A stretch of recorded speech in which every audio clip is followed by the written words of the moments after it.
Tonight on CTV News at 5. The danger is we think that when they are responding to us, when they're engaging with us, that there's actually some thinking going on. Artificial AI. AI may have answers, but experts urge caution when it comes to mental health support. 4-hour drive a day, so the kilometers were really rolling on fast. Mileage milestone. Andy Campbell has driven his Toyota Tercel over 1.2 million kilometers, and he's still cruising. Storm passes. Aaron is tracking east, and behind it, a fair weather weekend for the Maritimes. Live from the Maritimes News Center, this is CTV News at 5. Good evening and welcome to CTV News at 5. I'm Maria Panopoulos. Thanks for joining us. First at 5 tonight, AI advice. These days, more people than ever turn to artificial intelligence for guidance, from quick answers to puzzling questions to travel tips and even social etiquette. There's no limit to what you can ask it. But as CTV's Stephanie Sikos reports, experts are sounding the alarm about the risks of relying on AI for mental health support. Stephanie. That's right, Maria. It's important to remember the messages you're getting back from AI are not coming from a trained professional. They're not even coming from a human or something that feels human emotions. A New Brunswick mother is devastated after her daughter Alice died by suicide. The 24-year-old had been living in Quebec at the time. Her mother says Alice long struggled with mental health issues, but was shocked to learn she turned to an AI chatbot for relationship advice before her death.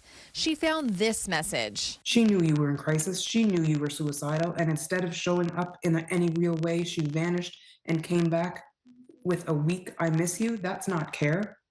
When I read that, that blew me away. This is just one family story. There are growing concerns over the number of young people leaning on AI chatbots. We tend to think because they're called artificial intelligence, and there's no intelligence there at all, we think that they do have intelligence. So the danger is we think that when they are responding to us, when they're engaging with us, that there's actually some thinking going on, that there's some reasoning happening, and that's not happening at all. Digital anthropologist Giles Crouch says AI companies need to put better guardrails in place to protect users. They need to start consulting with anthropologists, sociologists, psychiatrists, which they're not really doing at this point. So it's the human sciences coming back into it. It means education at the school level, at the elementary level. We've got to start teaching kids about this. For those who need help, there are options, like calling or texting Kids Help Phone. We are here for all of the feelings, everyday stress moments, all the way to a crisis. No issue is too big or too small. And what's really important about reaching out to a person, a human, a trusted organization like Kids Help Phone is that it is safe, confidential, and backed by clinical evidence and support. Alice's mother wants other parents to be aware of the dangers around AI. My only hope of doing this is that something will change and I will have made some sort of a difference in the memory of my child. Digital anthropologist Giles Crouch says people should be aware that messages with AI chatbots are not really private. He says those conversations can be used to train the software, meaning a private chat is not necessarily confidential. Maria. Oh my goodness, so much to keep in mind. Thank you, Stephanie. CTV Stephanie Sikos in the newsroom for us this evening. And by the way, if you or someone you know needs help, here are some useful numbers. You can reach the Canada Suicide Prevention Helpline at 1-833-456-4566. You can also text 45645. And you can reach the Kids Help Phone by dialing 1-800-668-6868. and texting 686868. But of course, if you require immediate assistance, call 911 or go to the nearest hospital.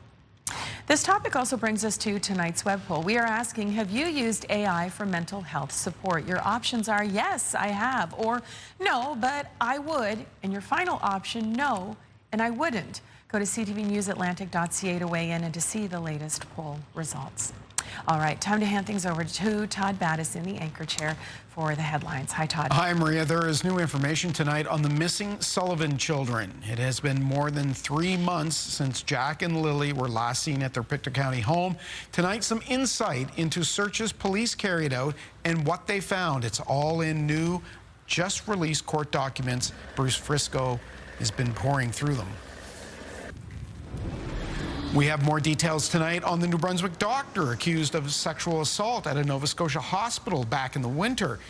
Meanwhile, New Brunswick's health minister is giving the province's healthcare system a vote of confidence, saying people should still have faith in their doctors. Coming up at 6, we'll delve into the details.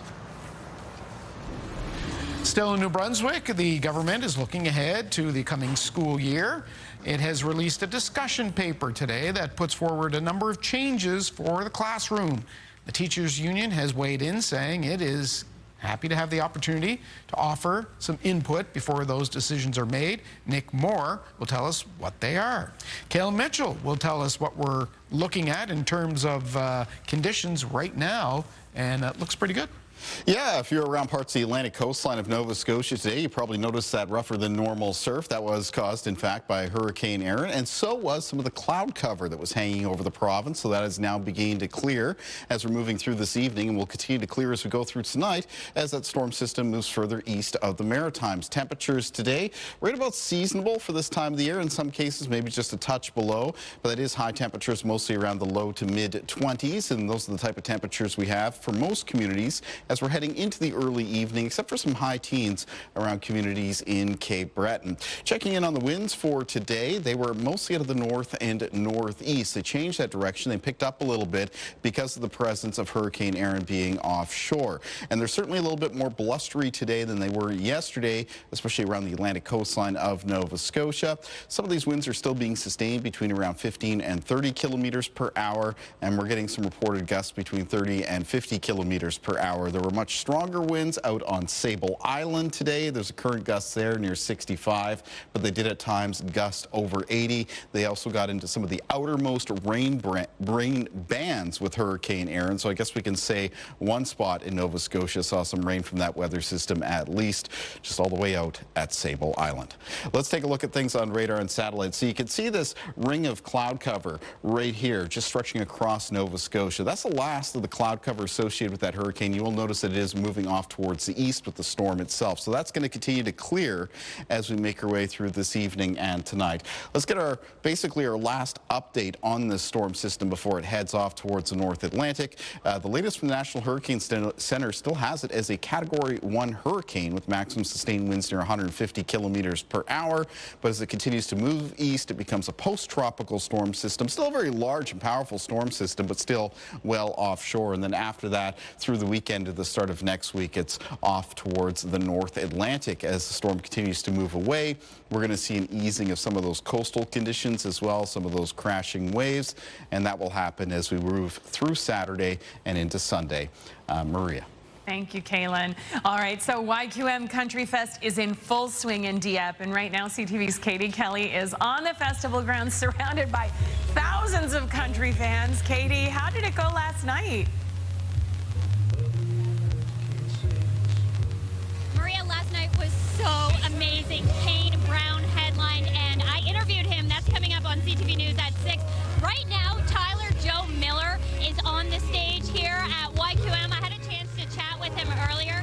This guy is from Surrey, BC. He is an absolute gem, has a brand new song out today, and is out for 3 CCMAs next month. The whole lineup is amazing. Everybody is so pumped for the rest of this weekend. Let's talk to some fans. Hello. Hi. How are you guys? Great. Introduce yourselves for me. Maggie. Amanda. Desiree. And is this your first YQM? Absolutely. Okay, and so it's your first time. There's been 4. What brought you this year? The fact that every single person playing we know and we love. We know every song, we know every artist. That never happens. Okay, and who are you most excited for? Luke Bryan. For Luke Bryan, I'm a jelly roll. I got some Joe Nichols and some Chase Rice going on. Awesome. So you were here last night? Yes. And what do you think so far? Amazing. We were worried about getting in and having space. It's perfect. We got in no problem. It was amazing. And did somebody sign your hat? We did. Everywhere we go, we make the waiters and the customers, the cab drivers, everybody signs it. Do a little spin. Let me see. Amazing. Nice to meet you guys. Have so much fun. Thank you. Awesome. Let's head this way because we really quickly need to just meet these Jelly Roll fans. Check out their shirts.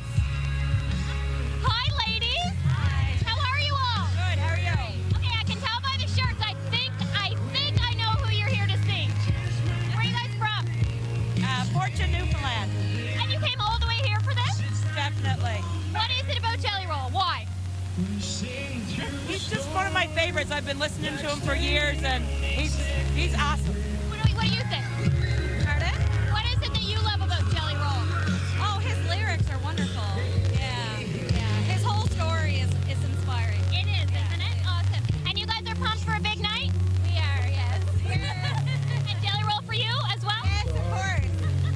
Awesome. Well, as you can see, there's a lot of excitement for Jelly Roll. And then, of course, tomorrow night, Luke Bryan here at YQM Country Fest. I'm going to tell you more about what you can expect this weekend coming up right after this break. It's a celebration of film. Hello? The Oxford Theatre's open to the public. You get to walk the red carpet, be filmed with your friends, and just take part. I mean, that's an incredible amount of fun. Welcome back. It is day 2 of YQM Country Fest in Dieppe, and that is where we find CTV's Katie Kelly. There are still 2 nights of country in the city to go. Katie, what's in store for concert goers? Can't fill 3 minutes. Come with me. Hello, this is live TV. We weren't quite ready for you, but here we are.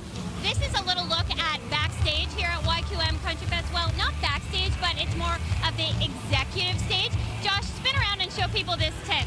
So there's lots of different options for people if they want to get tickets for this concert. This is called Executive VIP. As you can see, people are having something to eat.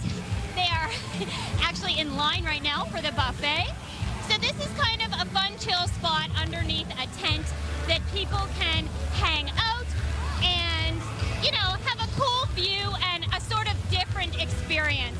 All right, I am joined by Sam Bourgeois, who is the man behind this whole thing. He's the reason that we're here and made all of this happen for 4 years now. Sam, get in here. I know you're really busy. I get it. But we wanted to chat with you.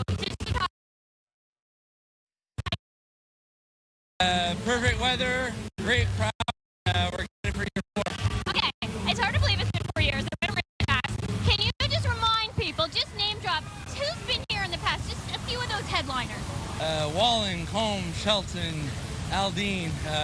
We've had a bunch of the A-list, and we're looking forward to having some more. Oh my gosh, like it's so cool what you've done here. And in Dieppe, New Brunswick, at home, that must feel good. Yeah, hometown. I grew up a couple minutes from here, and it's pretty cool to see just the community getting together and having some more from the outside, from the Maritimes. Yeah. So how, like, I mean, I know this is a big undertaking, but how long do you spend working on this? Is this like a full year endeavor? Yeah, absolutely. I mean, we book headliners anywhere from 12 to 18 months out, and it keeps us going year round for this 3 days of party in the field. Yeah. Okay, so remind everyone. So last night, the incredible Kane Brown, who we're going to hear from coming up a little later here on CTV News at 6. And then what's happening tonight? Tonight we got Jelly Roll's Atlantic Canada debut, and we're ecstatic for that. And tomorrow, of course. We're closing it out with, Luke Bryan. The name speaks for itself. Yeah, people, oh man, we were talking to the crowd. They're so excited. Okay, we have big news because a big announcement happened last night. So, A, we've confirmed that YQM will be back for 2026, but B, one of the 3 headliners was announced. Give it to me, Sam. We've got Zach Top coming next Thursday in 2026, and we're ecstatic. Again, first time in the Maritimes and one of the hottest names in country music right now. Truly, that is the comment I saw under the post. Everybody was saying, he's the biggest, he's the biggest. I know you've still got 2 more headliners. Any idea when we might know who they're going to be? We're going to announce one tonight, and we're going to announce a 3rd one tomorrow night. And I think we're going to shock a lot of people with a massive, massive announcement tomorrow night. Oh my gosh. Okay, you heard it right here from Sam. We're going to know the rest of the YQM lineup by tomorrow. Thank you, Sam. Thank you for everything. We love this festival so much. Thanks, Katie. Appreciate you guys. All right, I'm going to throw it back to the studio. Oh, have a time. Thank you, Katie. Thank you, Sam. We'll see you guys a little later. Of course, Katie's on at 6 o'clock as well with Todd Vaddis, and she's got Kane Brown tonight. All right, speaking of superstars, our own superstar, Caitlin Mitchell, standing by in the Weather Center. Listen, I'm hooked now. Now I want to know who the other 2 headliners are. Also, I think that festival needs an on-site meteorologist. I'm just throwing that out there now. Okay. Let's take a look at some weather conditions over Hackett's Cove for today, and it was pretty nice. And in the cove there might be a little bit more sheltered from some of the rougher wave action that was present around parts of the coastline today. I'll have more on the forecast coming up after the break. Welcome back to CTV News at 5. Kaylin, before we get to your weather, some bittersweet news. So I'm off next week, just a regular vacation week, but it also means that I'm missing the last week of our dear friend Kevin Nichols' last week here at CTV. So I have to say, I have to go on the record. I have before, but I have to say it again. Kevin, I absolutely adore you. I miss you. This is the last show we're going to do together after almost a quarter century. More for you, but you are amazing. You are so kind and consistent and like the example of what a good person is. It's you, Kevin Nichol, and I love you, and I just wanted to make sure we had a moment. Thank you, Maria. You're the best. You're the best, and happy retirement. You deserve it. And that's the Kevy we always talk about right there. Kaylin, I know you agree. Yeah, he's one of the heroes behind the scenes, and I'm happy to be able to work with Kevin again next week as well. So I'll save my goodbyes for him for next week. All right, let's take a look at our sunrise and sunset times. And for that, we're going to go to Balls Creek in Cape Breton. And you can see a little bit of fair weather cloud cover there today. Winds did pick up a little bit. Most of the Maritimes breezy to a little bit on the gusty side, especially around the Atlantic coastline of Nova Scotia. That, of course, is the presence of Hurricane Erin, which is well offshore of the region. Barometric pressure has fallen a little bit over the last 24 hours. That storm is going to continue to move a little bit further away. We have high pressure in place to start the weekend, so a lot of sunshine in Saturday's forecast. We have a weather front that's eventually going to be arriving early next week. It'll be that front that brings us our next highest chance of seeing some widespread rain and showers in the Maritimes. That's still lined up for the Monday, Tuesday time frame. Taking a look at things on radar right now, though, not much is showing up. It's going to be dry as we move through tonight and through much of the day for tomorrow, aside from a low chance of a couple spotty showers in the north of New Brunswick. So taking a look at our forecast timeline for cloud cover and precipitation, there's the clearing of the cloud cover as we make our way towards midnight. Now tomorrow, a bit more of a mix of sun and cloud with a little bit of cloud cover moving in from the west of us. That low chance of a couple of showers up around northern areas of New Brunswick. Winds change direction for tomorrow as the hurricane moves further towards the east and that front starts to approach from the west. It is going to become a south and southwest wind for the afternoon, and it'll be sustained 10 to 20 kilometers per hour with some gusts between 20 and 40. Your low temperatures tonight in the Maritimes will be falling into the high single digits and low teens. So that's temperatures that are very similar to the last couple of nights. And high temperatures in the forecast for tomorrow will be a little bit warmer. Most high temperatures around the mid to high 20s. High 20s possible for a few parts in New Brunswick. Temperatures a little bit more moderate on parts of the coastlines. All right, let's take a look at our weather watcher for tonight. And tonight's weather watcher is 8-year-old Gabby Gaudette from Fredericton, New Brunswick. And Gabby has sent us a drawing of a lighthouse shining over a storm-tossed sea. Thank you, Gabby. And weather watchers can always come in to CTV Weather Watchers, P.O. Box 1653, Halifax, Nova Scotia, B3J2Z4, or you can email me, kaylin.mitchell@bellmedia.ca. Maria. Thank you, Kaylin. Time for a break here on CTV News at 5. When we come back, though, we'll go the extra mile for this story. Hi, I'm Andy Campbell. I am driving an 85 Toyota Tercel that has over 1,250,000 kilometers. I'll tell you more about it coming up. Mornings with Aaron and Peter. 60 seconds, 10 questions. If you can pull that off, you're going to win $1,000. Join us every weekday at 7 a.m. for the $1,000 Minute. Welcome back. Do you remember what car you were driving in 1985? Andy Campbell does. In fact, he's still driving it. CTV's Mike Lamb brings us the unstoppable story.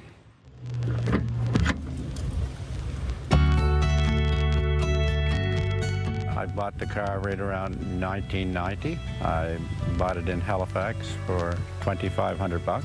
It's an 85 Toyota Tercel, and it's probably in better shape now than when I bought it. There's 1,256,000 kilometers, and it's going strong.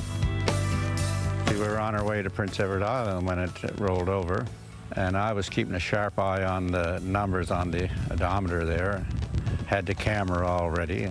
When it started to come with the 9s, I pulled over to the side of the road and I took pictures off the 9s because I knew most people would never believe me in time to come that it had 1,000,000+ kilometers.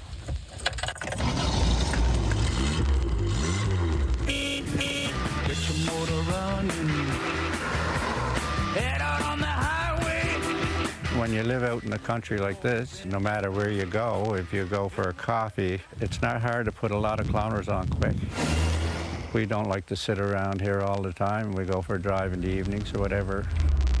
It's been all over Nova Scotia, all over New Brunswick many times, Prince Edward Island many times, Newfoundland a couple of times. I'm from Louisburg area in Cape Breton. All of my siblings are down that way, so 3-4 times a year I would always make it a point to get down to visit them. It has 1,256,000 some kilometers right now. And I don't think I'll live long enough, but I'd like to get to 2 million. If you don't want to talk to people, you shouldn't have a car like this for some reason, because wherever you go, it's a great conversation piece. And I don't mind talking about it either.